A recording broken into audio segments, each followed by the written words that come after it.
Hey guys, I want to ask you a personal question. What are you going to do if we have a banking crisis? What are you going to do if the states split due to what's happening at the border?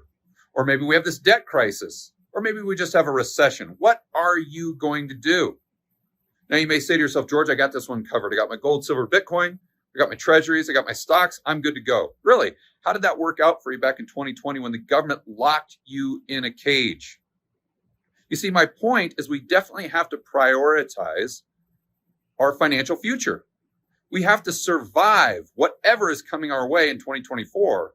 And I can assure you, it's going to be very tumultuous and very volatile. And hopefully, we can not only survive financially, but we can thrive. I always say the bigger the crisis, the bigger the opportunity. But we also have to prioritize our freedom and personal liberty. So how are we going to do that? Well, you basically have three options. Number one, you can sit back and put your head in the sand like an ostrich and just listen to all your friends that watch Dave Ramsey and tell yourself over and over and over again that there's no problem. We're never, ever, ever going to have a recession. This banking crisis, the Fed's got that covered. And as far as the government goes, well, I don't have to worry about that at all because everyone knows the government is our friend. They're there to protect us. I don't have to worry about them being tyrannical. I don't have to worry about the central planners and the authoritarians taking away my freedom like they did in 2020. Oh no, just bury my head in the sand and pretend it doesn't exist. Option number two, you can assume that if we do have a crisis, well, the government's going to come in and they're going to save the day. They're going to bail everybody out. I mean, again, back in 2020, you got that stimmy check.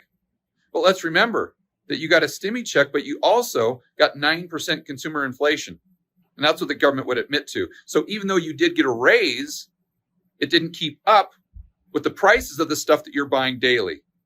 In other words, your purchasing power has gone down since 2019. That's the way the government takes care of you. That's the way they protect you, by making things worse. Option number three, you can take matters into your own hands. You can control your own destiny. How do you do that? You've got to get educated. You've got to surround yourself by like-minded people. And there's no better place to do that than at Rebel Capitalist Live. That's the conference I have. It's coming up. We're going to have incredible speakers. We're going to be showing you what we are doing with our own portfolios, and more importantly, what we're doing in our own lives to protect our own freedom and liberty, along with the freedom and liberty of our families. You're going to be able to take these strategies and implement them in your own life. All of this is going to be completely actionable.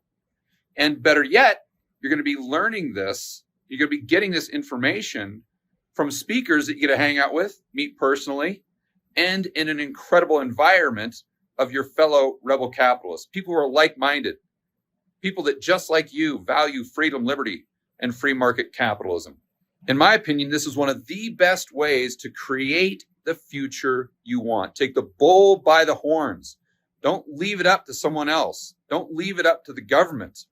This is your job to make sure that you're doing everything you can to build the life you want to live, not only for yourself, but for your family. You can get your tickets right now at rebelcapitalistlive.com. I would suggest doing it sooner than later, because the closer we get to the event, the more the price goes up. I look forward to meeting each and every one of you in Orlando this May 31st through June 2nd.